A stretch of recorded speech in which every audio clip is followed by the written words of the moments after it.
नमस्कार दोस्तों, मेरा नाम है निखिल। स्वागत करता हूँ मेरे यूट्यूब चैनल पे। आज हम आए हैं खेती में, क्योंकि बात करने वाले हैं एग्रीकल्चर प्रोडक्ट के बारे में, गैल्वे क्रुशियम के बारे में, और सीधा संबंध आता है इसका खेती के संबंधी। और इसके लिए हम डायरेक्ट शूट करने के लिए आए खेती में, क्योंकि रिजल्ट जो लेना है वो सही लेना है। हमारे साथ मौजूद है golden winner royal master mister Gunwant Jhanjhal sir.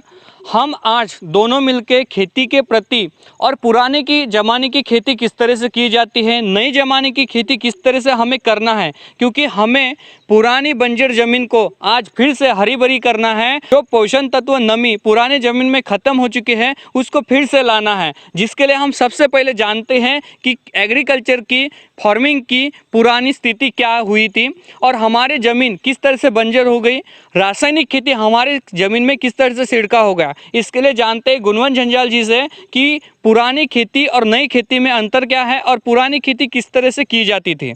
तो चलिए दोस्तों, अभी हम जानते हैं कि जितने भी किसान लोग आज की डेट में अपने खेती में जो खाद इस्तेमाल कर रहे हैं वो है मैक्सिमम तौर पे वो आता है रासायनिक खाद।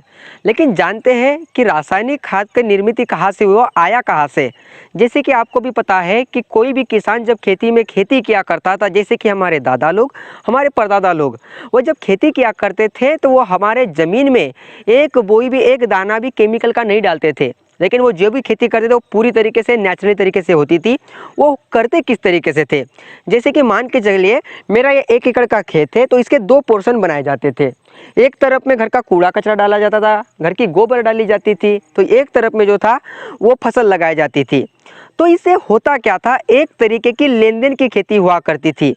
एक तरफ से हम पोषक तत्व निकाल रहे थे तो दूसरे तरफ से हम डाल रहे थे, यानी कि एक तरीके का लेन देन का तरीका हुआ करता था। तो दोस्तों, जैसे जैसे हम आगे बढ़े, जैसे जैसे लोगों की पैदावार बढ़ी, वैसे वैसे दोस्तों हमारे सामने एक दिक्कत ये आने लगी कि हमें ज़्यादा अनाज की ज़रूरत गिरने लगी। और ज़्यादा अनाज की जब ज़रूरत गिरने लगी, वैसे वैसे दोस्तों जो हम खाली ज़मीन रखते थे एक तरफ में, वो खाली ज़मीन रखना हमारे लिए मुश्किल होता चला गया। फिर किसान ने किया क्या कि दोनों जगह पे खेती करना स्टार्ट कर दिया। अब दोनों जगह पे खेती करने के बाद में हमारा लेन देन का तरीका पूरी तरीके से ख़त्म हो गया। जहाँ से लेना और देना चालू था, दोनों जगह से बस निकालना ही चालू रहा। और ये दोस्तों आपको भी पता है, किसी जगह से अगर आप थोड़ा थोड़ा भी निकाल रहे हैं तो एक ना एक दिन आएगा कि वो पूरी तरीके से ख़त्म हुआ। तो दोस्तों ऐसी ही एक कंडीशन आई थी जब 1947 में हमारा भारत देश स्वतंत्र हुआ। तब हमारे जो पहले प्राइम मिनिस्टर थे, पहले हमारे पंतप्रधान थे, जो कि थे दोस्तों मिस्टर पंडित जवाहरलाल नेहरू, उन्हीं के सामने यही दिक्कत आई थी कि लोग भूखमरी की जो समस्या थी उनको सॉल्व करना। तो इसके लिए उन्होंने बड़े सारे जगह पे संशोधन किया, बड़े सारे लोगों के माध्यम से उन्होंने रिसर्च की कि किया क्या जाए। तब दोस्तों 1960 में एक ऐसी चीज़ें आई, एक ऐसी दोस्तों क्रांति आई जिसने हमारे इंडिया के खेती का पूरी तरफ से नक्शा पलट के रख दिया। जिस क्रांति का नाम था हरित क्रांति, जिसको आप लोग भी जानते हैं ग्रीन रिवॉल्यूशन के नाम से। दोस्तों ग्रीन रिवॉल्यूशन, हरित क्रांति थी क्या, उसके माध्यम से सबसे पहली जो चीज़ दोस्तों बदलाव की गई हमारे इंडिया के अंदर में, जो कि था इरिगेशन सिस्टम, यानी कि नहर नालों का विकास। दूसरी जो चीज़ थी वो था हाइब्रिड सिस्टम, यानी कि दोस्तों संकरित बीज और बियाने। और तीसरी जो चीज़ थी दोस्तों वो थी केमिकल फर्टिलाइजर और केमिकल पेस्टिसाइड, यानी कि रासायनिक खाद तथा रासायनिक फवारनियाँ। अब आप लोग भी जानते हैं कि जो शुरुआत में 2 बदलाव हुए थे, यानी कि पहला इरिगेशन सिस्टम वाला और दूसरी जो चीज़ थी वो थी हाइब्रिड सीड वाली। ये दोनों चीज़ों से हमारी पैदावार बढ़ी। हमारी पैदावार बढ़ने के साथ साथ में किसान को उससे बड़ा सारा फायदा हुआ। लेकिन दोस्तों जो तीसरी चीज़ थी, जो थी केमिकल फर्टिलाइजर, यानी कि रासायनिक खाद, जब ये रासायनिक खाद हमारे इंडिया में कदम रखा 1960 को दोस्तों, तब मुख्यतः 3 कंटेंट लाए गए थे जो किसी भी पौधे को प्राइमरी स्टेज पे लगते। हाँ दोस्तों, वही जिसको आप लोग भली भांति जानते हो, यानी कि NPK, यानी कि नाइट्रोजन, फॉस्फोरस और पोटाश, जिसे हम लोग बोलते हैं नत्र, स्फुरद और पॉलाश। ये जो 3 कंटेंट मुख्यतः लाए गए थे और इसकी मात्रा थी मात्र दोस्तों 1 एकड़ के लिए 4 किलो नाइट्रोजन, 2 किलो फॉस्फोरस और 1 केजी पोटाश। यानी कि इसका अगर हम कुल मिला के अगर टोटली लगाया जाए तो 1 एकड़ में मात्रा थी मात्र 7 किलो की। लेकिन दोस्तों आप लोग जानते हैं कि ये 7 किलो की मात्रा आज बढ़ के 50 किलो, 100 किलो, 150 किलो, ऐसे भी बड़े सारे लोग हैं दोस्तों जो कहीं ना कहीं 200 केजी के प्लस में डाल देते हैं। जो लोग बागायती खेती करते हैं उनका तो जवाब नहीं दोस्तों। तो ये चीज़ें हुई किस तरीके से, ये चीज़ें हुई क्यों, ऐसी क्या नौबत आ गई कि 7 केजी से लेकर आज हम 200 तक के पहुंच गए। दोस्तों केमिकल, रासायनिक खाद, इनमें दोस्तों हीट, और ये हमारे ज़मीन में डालने के बाद में हमारी ज़मीन जो है वो चटक जाती है। आज अगर 1 केजी में आपने रिजल्ट लिया, कल अगर आपको रिजल्ट चाहिए तो उस जगह पे आपको 2 केजी डालना आपकी ज़रूरी नहीं बल्कि दोस्तों आपकी मजबूरी बन जाती है। और यही एक वजह थी कि आज हम इतने बड़े पैमाने पे पहुंच चुके हैं। थैंक यू गुणवंत जी, आपने जो बताया कि रासायनिक खेती की शुरुआत किस तरह से हुई गई थी, किस तरह से रासायनिक खाद की वजह से दुष्परिणाम जमीन को हुआ। लेकिन नेक्स्ट सवाल है गुणवंत जी मेरे कि रासायनिक खाद से दुष्परिणाम हुआ, लेकिन इसका परिणाम इंसानों पे भी हुआ है, तो इंसानों पे इसका दुष्परिणाम किस तरह से हुआ, हम ये जानना चाहते हैं। सर अगर बात किया जाए केमिकल के दुष्परिणाम की, तो इससे सबसे पहले हुआ क्या? देखिए सबसे पहले अगर कोई चीज़ हुई इस केमिकल की वजह से तो वो हुआ कि सबसे पहला किसान का लागत बढ़ी। अगर बात किया जाए केमिकल के दुष्परिणाम की अगर बात करें तो हम पहले के लोगों को जब देखते थे, जैसे कि हमारे दादा लोग थे, हमारे परदादा लोग थे, देखा जाए उनके बारे में तो देखिएगा कम से कम मिनिमम वो 100 साल जीते थे। अगर बात किया जाए वही मेरे दादा से लेकर हम सीधा आते हैं मेरे पापा के ऊपर में सर, तो उनकी अगर बात किया जाए लगभग यही कोई समझ लीजिए 60 साल 70 साल की अगर बात करते हैं। और अगर हम इसी दौर के तरीके से अगर हम आगे चले, अगर हम हमारी एज की अगर बात करें तो लगभग 70 साल तक के भी पहुंचना हमारे लिए मुश्किल बात होती चली जाएगी। तो गुणवंत जी, तो क्या हम अभी रासायनिक खाद को बंद करके क्या जैविक का इस्तेमाल करके हम हमारी पीढ़ी को सुधार सकते हैं? बिल्कुल सुधार सकते हैं सर, कि जितना हमारे ज़मीन को नुकसान हुआ, हमारे किसान को जैसे नुकसान हुआ वैसे इंसानों को भी नुकसान हुआ। यही नहीं सर, मैंने तो एज की बात किया सिर्फ, इसके आगे में भी अगर हम बताएं तो आज पहले के ज़माने में देखिए जब तक के कोई इंसान बूढ़ा नहीं होता था तब तक के उसके बाल जो है वो सफ़ेद नहीं होते थे। आज छोटे बच्चों के बाल सफ़ेद होना, उनको चश्मा लगना, हार्ट अटैक की प्रॉब्लम, साथ ही साथ में बीपी की प्रॉब्लम, ये कॉमन प्रॉब्लम है आज की डेट में। ये पहले के ज़माने में हमने कभी ऐसा नहीं सुना था कि हमारे दादा को कभी बीपी का प्रॉब्लम हुआ था। लेकिन आज अगर देखा जाए, आप एक घर के पीछे में दूसरा घर देखिएगा, उस घर में बीपी की प्रॉब्लम, शुगर की प्रॉब्लम आपको 100% दिखाई देगी। बिल्कुल सही बोल रहे हैं। मैंने भी एक आर्टिकल में पढ़ा था गुणवंत जी कि उसमें बताया गया था कि आने वाली पीढ़ी को आप मजबूत बनाना चाहते हैं। कि पहले क्या होते थे, पहले के लोग 100 केजी का बोरी भी पीठ पे लेके इजी चले जाते थे। आज के लड़के को 50 केजी का बोरी उठाना मुश्किल हो जाता है।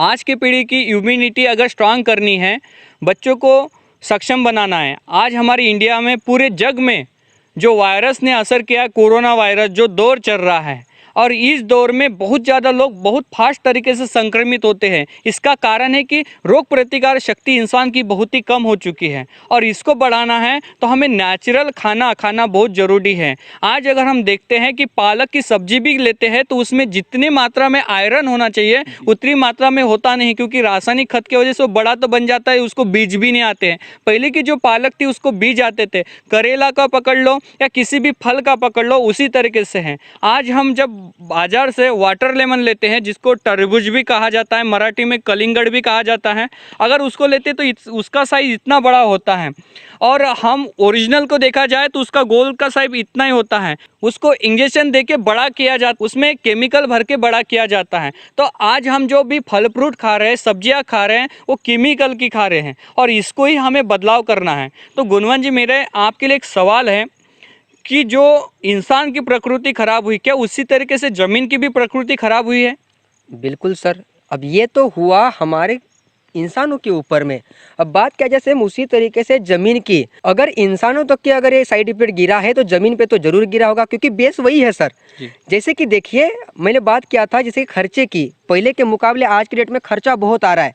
पहले हमारे ज़मीन के अंदर में नमी हुआ करती थी। अभी सर हम जिस एरिया में आए हैं उस एरिया में मैक्सिमम तरीके से चावल की खेती होती है। अब देखिए चावल की अगर खेती का अगर पानी सूख जाता है तो उस खेती में, उसी खेती में, जिस खेती की हम आज बात करें, उसी खेती में पहले दलदल रहा करता था, उस खेती में नमी बनी रहती थी। लेकिन आज उसी खेती में अगर मैं शूज पहन के भी जाऊँ ना सर, तो वहाँ पे मिट्टी नहीं लगने वाली। अब ये हुआ क्यों?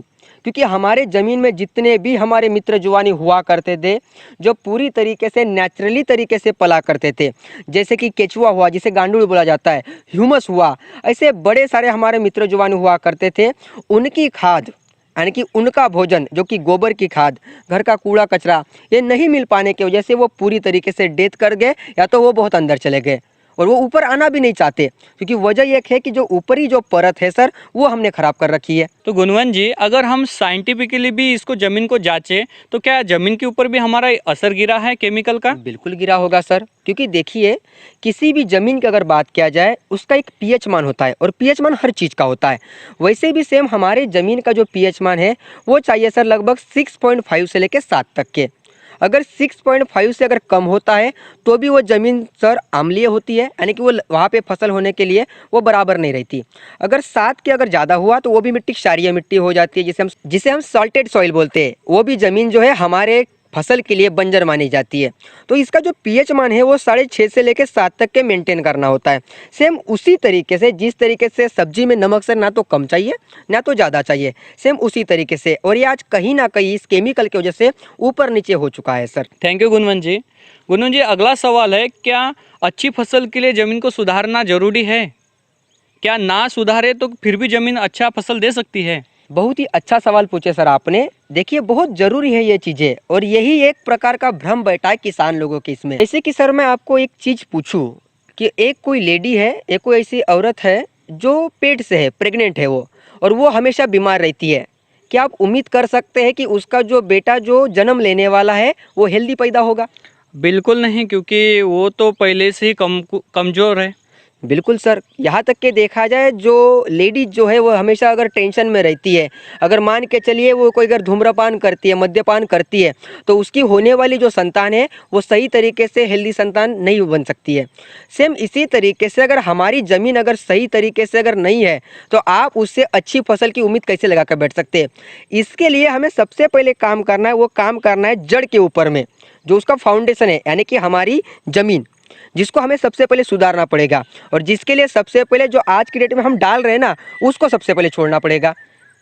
अच्छा, जैसे केमिकल हम छोड़ना पड़ेगा। बिल्कुल बिल्कुल, रासायनिक खाद का जैसे जैसे आप इसका यूज इस्तेमाल कम करेंगे तभी आप इसके ऊपर में सही तरीके से काम कर सकते हो, एक अच्छी फसल का निर्माण कर सकते हो आप। बिल्कुल गुणवंत जी, आप सही बोल रहे हैं। और इसका एक उदाहरण मेरे पास भी है कि कोई इंसान अगर मान लीजिए कि लगभग 10 साल से 15 साल से दारू पी रहा है, सिगरेट पी रहा है और खर्रा खा रहा है, और जिसके माध्यम से उसका पूरा शरीर ही खराब हो गया। फिर डॉक्टर ने बोला कि तेरा शरीर खराब हो गया है, तुझे अगर लीवर को ठीक करना है, बॉडी को ठीक करना है, तो तुझे अच्छे नेचुरल फूड खाने पड़ेंगे, जैसे काजू बादाम, दूध, प्रोटीन खाना पड़ेगा, तब तेरी बॉडी अच्छी हो सकती है। अभी मुझे बताइए कि दारू पीने वाले इंसान की बॉडी 10 साल से वैसी बनी है, एक दिन में उसने 10 किलो काजू खा लिए, बादाम खा लिए और कुछ भी खा लिया, तो क्या एक दिन में बन जाएगा? बिल्कुल नहीं, उसके लिए समय जरूर लगेगा। अगर हमने ज़मीन को 50 साल रासायनिक खाद डाला है, 50 साल से उसको बंजर बनाया है, तो उसको ठीक होने में भी कम से कम 2-4 साल बिल्कुल लगेंगे। और ये प्रोसेस हमारी जैविक हमें पूरी करवा के दे सकते। हम जैविक के माध्यम से ज़मीन की पीएच मान को भी संतुलित कर सकते हैं और पौष्टिक भी कर सकते हैं। तो ये जैविक हमारा जो कृषम का जैविक है, गैल्वे कृषम का जैविक है, वो बिल्कुल हमारे नेचुरल तरीके से ज़मीन को पूरा प्रोटीन पोषण तत्व प्रदान करने में सहायक है। तो चलो गुणवंत जी, जानते हम गैल्वे कृषम के प्रोडक्ट जमीन के लिए, मृदा के लिए किस तरह से लाभदायक है, किस तरह से माइक्रोन्यूट्रिएंट्स कंटेंट्स देते हैं, पोषण तत्व देते हैं, और किस तरह से हमें सही खाना प्रदान करते हैं, अच्छी फसल प्रदान करते हैं और उसकी गुणवत्ता किस तरह से बढ़ाते हैं। चलो जानते हैं प्रोडक्ट के ऊपर।